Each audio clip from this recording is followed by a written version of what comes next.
Hey guys, and welcome back to How Logical.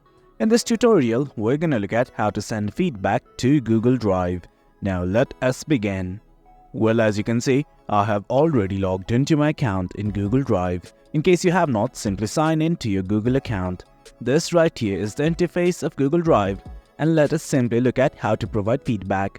At the top left, right next to the search bar, you will see these three lines. Simply click on it. And from here, you can see lots of options like recent, offline and everything. And almost at the second last option, you will see something called as help and feedback.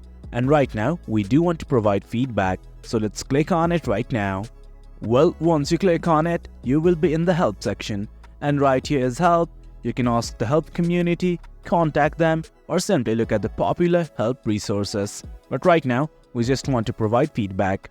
Right here, you can see a button like this that says Send Feedback. Simply click on it. And from here, something like this will open up.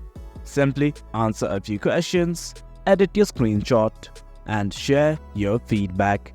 And guys, that is it. Simply hit on Get Started. And it's gonna ask you whether you want to report an issue or suggest an idea. Well, it's up to you. Simply select what you wish. And from there, simply select the issue that you have. Let's say I'm gonna select this one. And finally, it's asking us could you describe your issue? And it is also saying not to include sensitive information. Simply type what you wish in order to improve their product, and once everything's okay, simply hit on send. And guys, that is it. That's how you send feedback to Google Drive.